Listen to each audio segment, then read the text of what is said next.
are up in Asia this morning. They've been up more or less since OPEC essentially surprised the world, I would say, with a decision the end of last week to continue with increasing supply every month by 400,000 barrels a day. The one to note is they have not achieved that target so far since the August agreement, but nonetheless, that is their commitment. They repeated it last week. And since then, oil prices have popped up $5 on the Brent barrel. Seems a little bit counterintuitive. Let's kick off with a new guest joining us today with Wael Mahdi, Senior Business Editor and Head of Business Section at the Arab News. Well, what are your thoughts on the OPEC decision and where the market is moving now with more supply, prices are going higher? Well, I didn't see the OPEC decision as a surprise, to be honest. Okay. I've been asked about this, a week before the meeting, and I said the same thing. I don't expect OPEC to change course.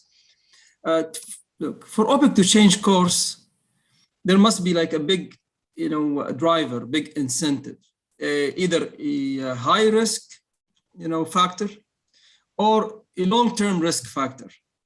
See, the deal, look, you've been there, Sean. You know how things are. To get a deal, between all these countries, it takes a lot of effort, takes a lot of time. To renegotiate the deal, it also takes a lot of effort and time because, there's allocation. This is the people that they need to understand that, the allocation issue is the biggest part of any OPEC and non-OPEC deal. Who will be producing what, how much?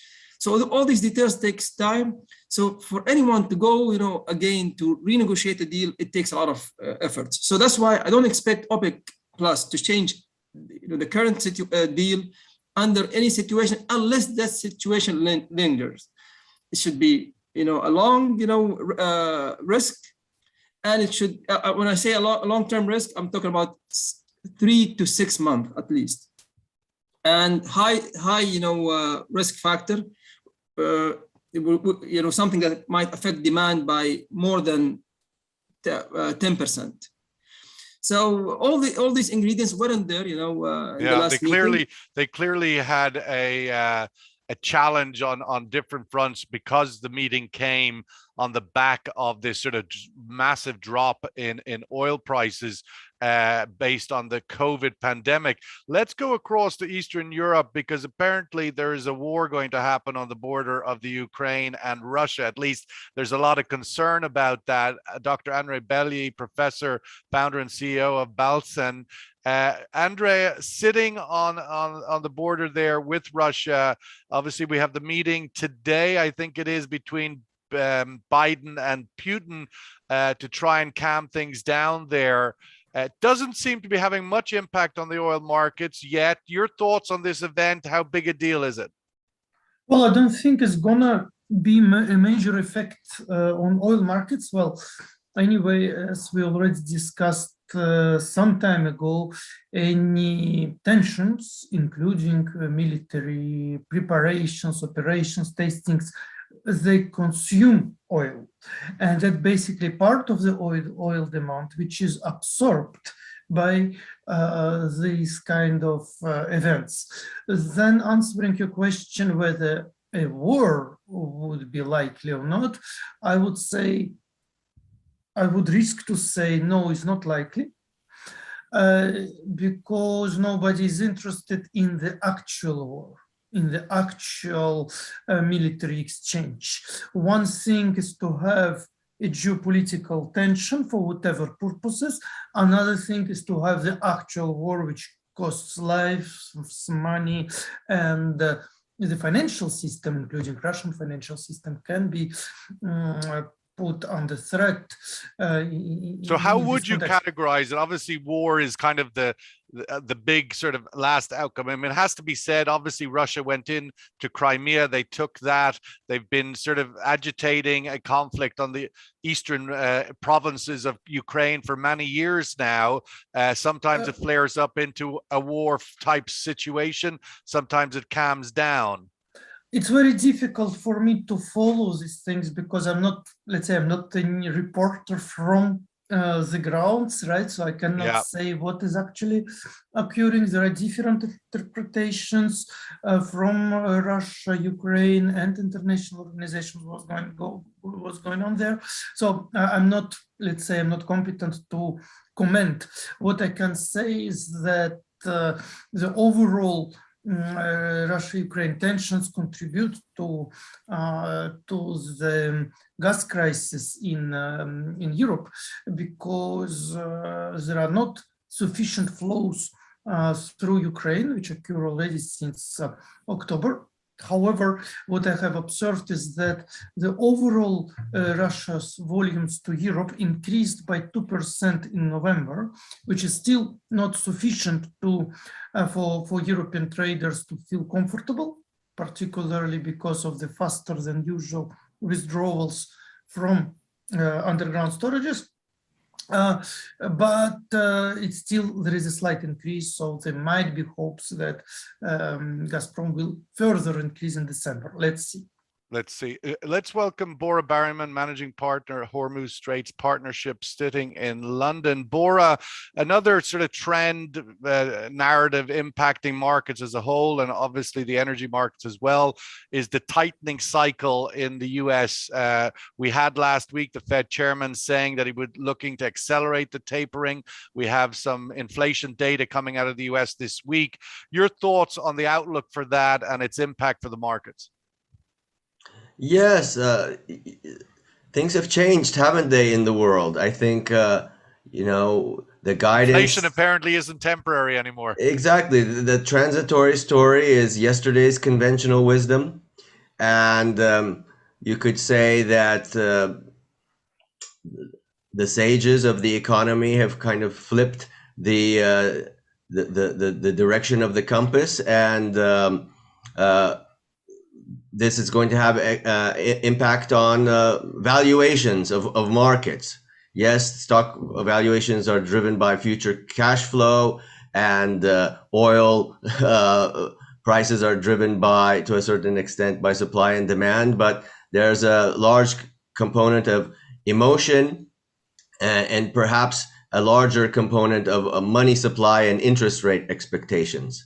So markets were already trimming positions prior to this sort of Omicron story, and it was the trigger for a selling opportunity. But look, markets more or less are still at all-time highs. I think 70 oil in the 70s is sort of a luxury range. It's a nice range to have, that anybody with a decent oil asset would be proud to have. And at the same time, stock markets are in that same comparatively high range. So elevated, but appearing fragile.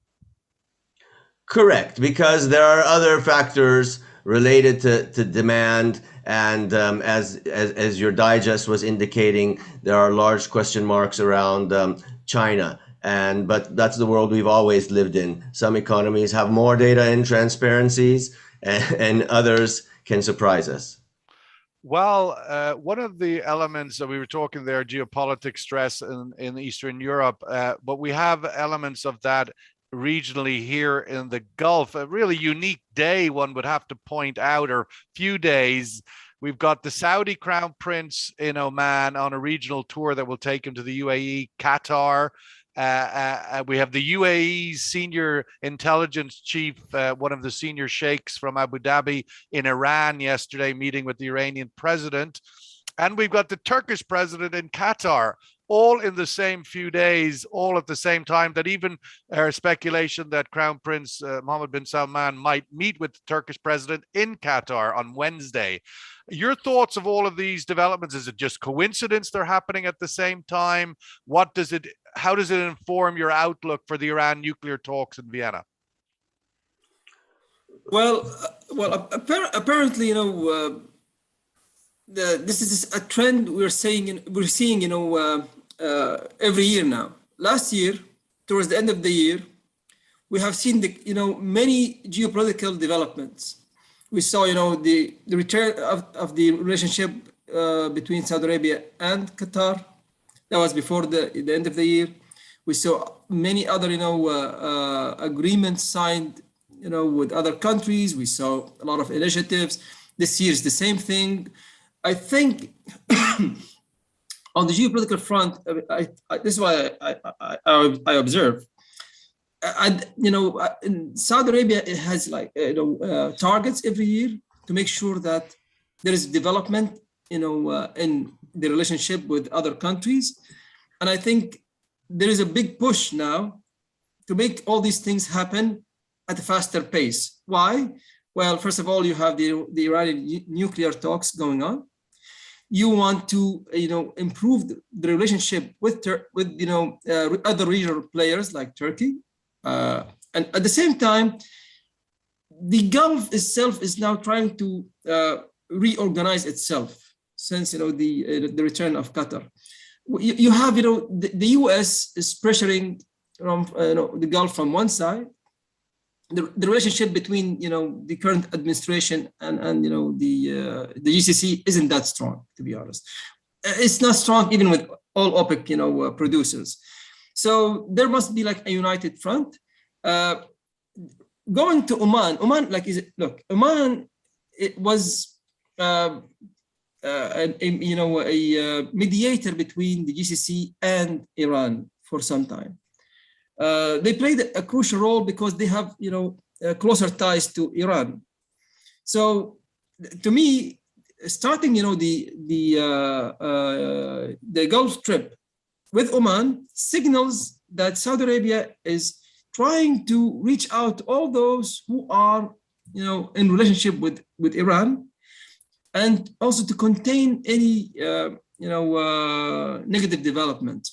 Would you see on that point, of the same day that Mohammed bin Salman is in Oman, Muscat, meeting with the Sultan of Oman, we have the senior Abu Dhabi Sheikh, the head of UAE National Intelligence, meeting with the president of Iran in Iran, the first in 10 years that this isn't just a regular event. I mean, touring the Gulf, the Arab leaders visiting each other isn't so unique, but at the same day, the UAE senior intelligence, not for the first time in a decade on that level, has somebody publicly visited Tehran.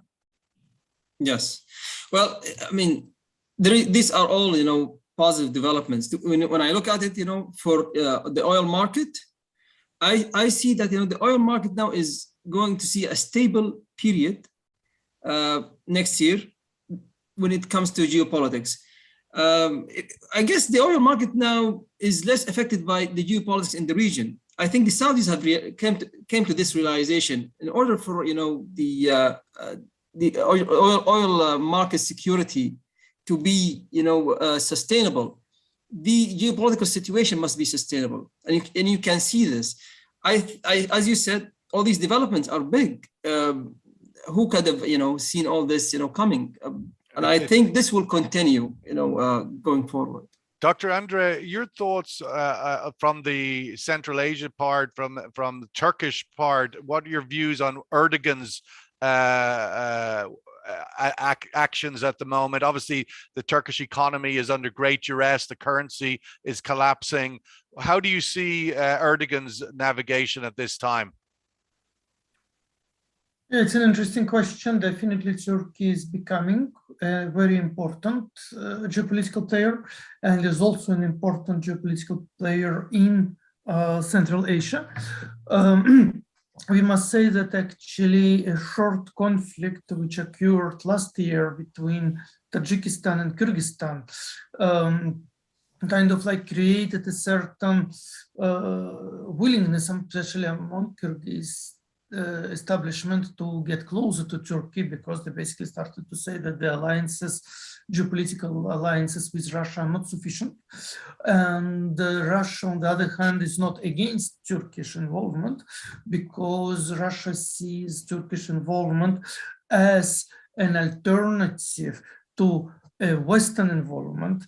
Although Turkey is a member of NATO, it's seen as a troublemaker within NATO, and that's why Turkey is not very much opposed by Russia to be in the region. And the final element, which also contributes to the Turkish influence is establishment of Taliban in Afghanistan that creates an additional security threat, and many of Central Asians, especially on the establishment and authorities, they see a need of communication with Taliban, and Turkey is the perfect mediator in their eyes, and that's why Turkey is playing it's an interest. I mean, the whole the withdrawal of the U.S. from Afghanistan, and now this kind of uncertain outlook, maybe it is compelling also an additional reason why we're seeing a lot of these machinations in the region, where people are coming together in a way that previously they didn't, like the meeting yesterday in Tehran. Perhaps background noise for the markets, Bora. What has been really driving the markets overnight and the last few days, it would appear, is not only the OPEC decision, which obviously seems to have no impact because that's sort of a counterintuitive result, right? More supply, prices go higher. That doesn't usually go together, but nonetheless, the price is bouncing back perhaps to that 80 handle where it had sat for a while. Omicron now, the COVID variant, the markets seem to be looking through it and beyond it as not the big bad boogeyman that everybody was expecting. What's your thoughts on that? Is that still a factor to play out? Absolutely.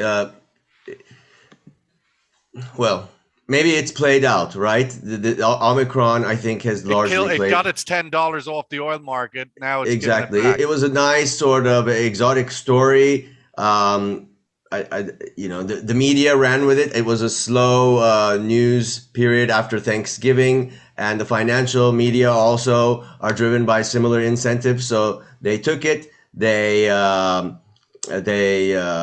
broadcast this alarming information. And I suppose the emotional reaction that any investor might see initially with this type of news is that evocation of the fear of what lockdown measures could be taken that we saw before, that would directly reduce our economic activities, human to human connections across borders, what we used to call normal life once upon a time, right?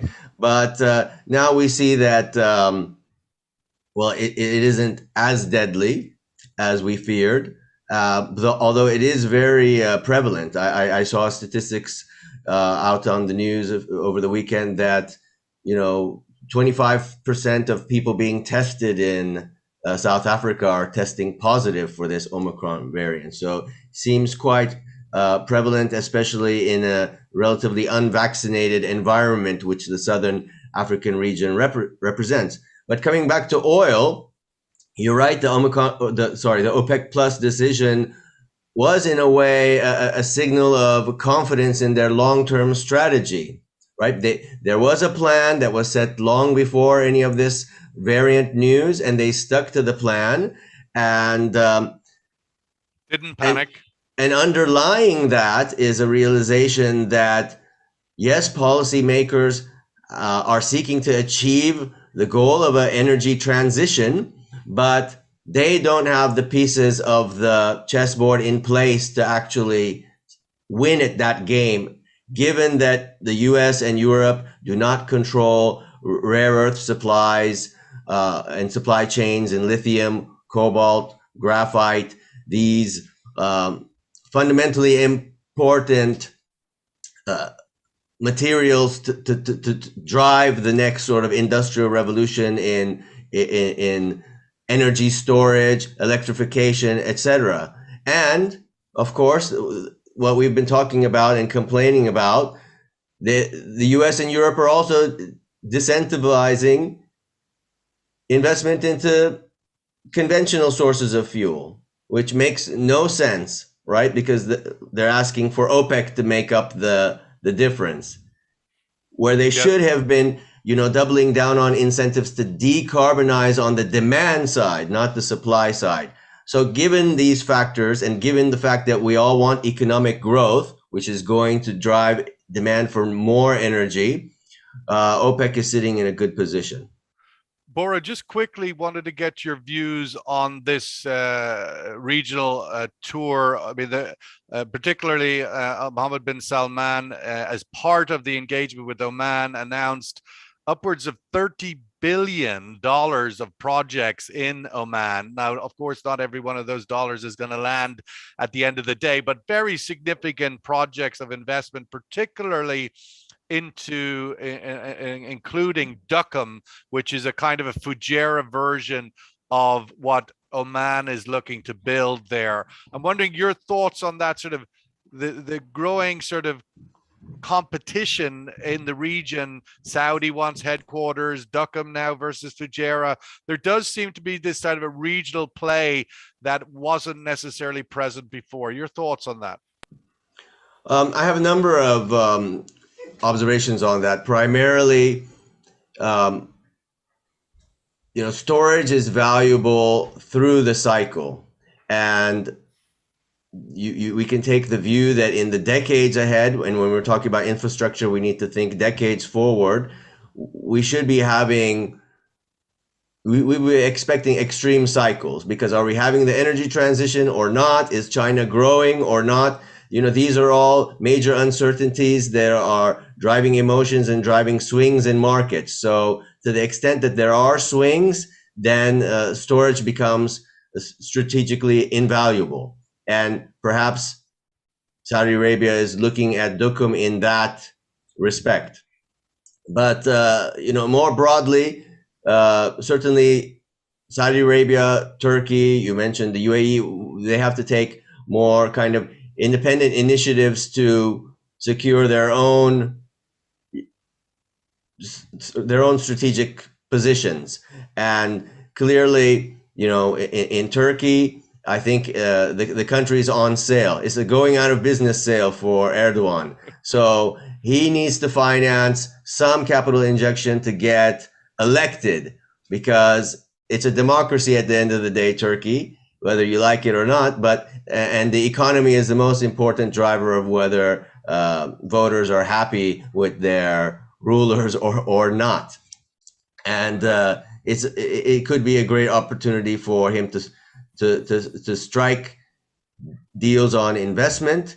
And I think the Gulf leaders see an opportunity to potentially mitigate and moderate certain behaviors through some type of economic bargain. And that's the way I interpret those recent meetings.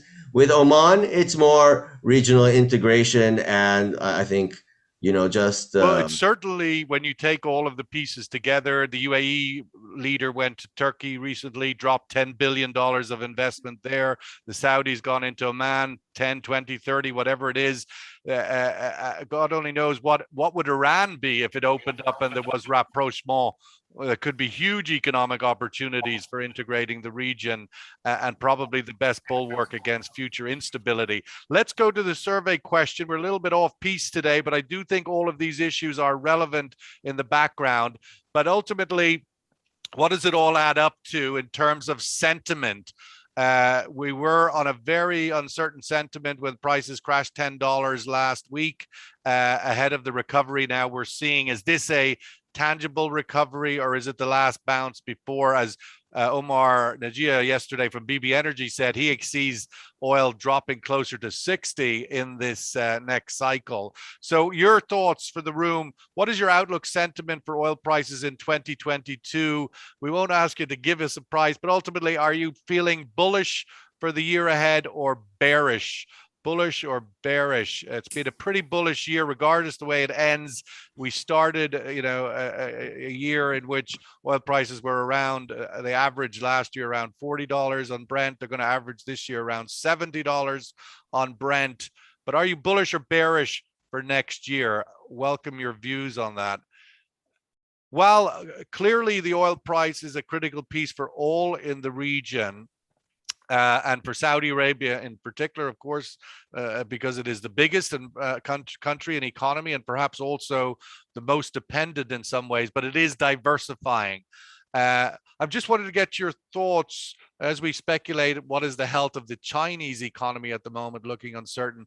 What is the health of the Saudi economy in its transformation without the oil price elevated at these levels, to give us some sense about how hard Saudi will fight to defend these prices? Okay, so if you want to talk about the resilience of the Saudi economy, I mean, now you have fiscal, 15% VAT, so you've got income coming from other places and so on. Yes. So, but I just want to touch briefly on what we said earlier about the tour, just briefly. So there was like a lot of check on the list of the Saudi Arabia. So the relationship with Iraq, with Oman, bringing the GCC together, filling the void of the U.S. The U.S. role is diminishing here in the region. You have the security though is still pretty issue. important, even though if their engagement, but the security, the armada of the Fifth Fleet on the Gulf waters is still critical. Yes, but politically they are less involved than they used to be, and so Saudi Arabia they improved the relationship with Iraq, and now with Oman, and Turkey is on the horizon, because at the end of the day, the whole project Saudi Arabia is working on at the moment is an economic project. They want to reach out, to invest abroad. They want to encourage investments to come to Saudi Arabia. They have these huge giga projects, on the Red Sea. You cannot do all this if the area is tense politically. So that's why you need to reach out. That's why you need to normalize your relationship with everyone. That's why you need to bring everyone together.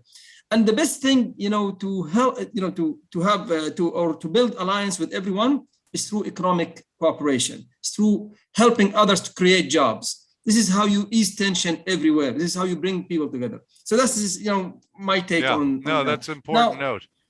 Yeah, but now back to the resilience of the Saudi economy. The third quarter, we witnessed a big development in the finance of the country. There is a surplus for the first time. So although it's a modest surplus, but this is like the first surplus in first quarter in many years. Yes, in at least 2 years. So since 2019. So this is the first time there's a surplus. If you look at all the banks' analysis, they're expecting a surplus next year, because Saudi Arabia now is doing very well in managing its budget. Their income is more diversified than before. Yes, taxation plays a big part of the increase in the non-oil revenues. But again, the government is more resilient than ever. They have been able to bring back hundreds of billions of Saudi riyals, from all these corruption schemes. The crackdown on corruption, that economically, this returned at around 250 billion Saudi riyal to the state. So in terms of finances, they are doing very well. They have plenty of income streams at the moment.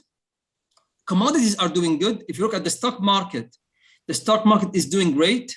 There is 30 companies listed, this year, and on different IPOs. Exchanges. So all this shows you that there is, a lot of development, a lot of interest, especially from foreign investors. The last IPO for Aqua Power, the IPO attracted $300 plus billion. This is in terms of oversubscription. It was oversubscribed by a huge amount. That's almost 1.3 trillion riyal. Well, as somebody said to me the other day, half of the GDP of Saudi Arabia. So it's a lot of appetite. That's quite positive, isn't it? Ultimately, that's a very positive outlook. And as somebody said to me the other day, Saudi Arabia needs 15 aqua powers, and perhaps they'll get them in time. Andrea, your thoughts as we close out from we started out about the sort of tensions on eastern Ukraine, but Europe as a whole, how does Europe end the year, do you think, Andrea, as a whole, with the new German chancellor coming into power now, the biggest economy in Europe? Yes, there are a lot of questions now for the year ahead, as you say. First of all, Europe needs to resolve the energy crisis, which is resulting from a double price increase. On one hand, there is a surge in gas prices, and on the other hand, there is a surge in carbon prices. And the fact that carbon prices are surging does not allow electricity generators to use coal very much on one hand. On another hand, high gas prices also stimulate ETS price, the carbon price, because for the same reason. Companies are incentivized to burn coal. That's why they need to hedge by buying the carbon credits. And this dual price increase creates a very important pressure on industries. And that basically in turn creates a ground for an inflationary risk. And this is actually what this particular winter brings to Europe. Moreover, the winter is colder than usual. Mass media doesn't like to talk about when it's colder than usual. It's colder than usual, and therefore natural gas withdrawal rates are also faster than in previous years. Interesting. Let's get the survey result to give Bora the last word. Oh, wow, this is a bullish room, 80%. More than I would have thought, but nonetheless, that's pretty optimistic.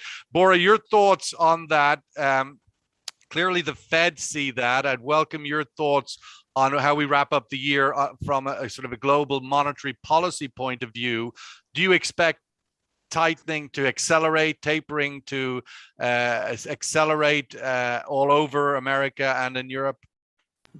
Look, I think the tone is going to be more hawkish, more serious, but as we have seen, given the indebtedness of the Western world, what is the room for maneuver? And combined with the fact, as I mentioned, that growth will be strong, we need growth, and the sort of energy transition is being hampered by, insufficient infrastructure. Oil should be supported as well. So I voted bullish. I wouldn't expect, much downside. I don't, and I consider something in this level to be bullish, actually. So, is it glass half? I'm not saying that I'm on the $120 oil camp either, but I think this is a nice spot to be at. Yeah, well, I suppose the only thing that could spoil the party is what we saw in the last few weeks, whether another variant or this variant creates problems. And one would have to expect, as there has been in the last year variants, there will be in the next year variants, and whether the ability there to navigate them with the vaccines. Vaccinate seems to be the mantra for 2022. Absolutely. That's what's been the difference between a country like the UK and Eastern Europe. It's purely down to vaccination that has, made life bearable for us here in the UK versus places where travel is restricted and hospitals are overloaded. Thank you, guys. This will probably be our last session together ahead of the holiday break, as we will be breaking the program for the Christmas New Year period. But it's great to have you all joining us. Really appreciate it. Hopefully you will become a regular in the new year, like Dr. Andrea and Bora. Happy holidays to you both. Thank you so much for joining us today and through the year. Have a great season of Jolly, hopefully, and we will see you on the other side. Thanks, everybody. All the best. Thanks all.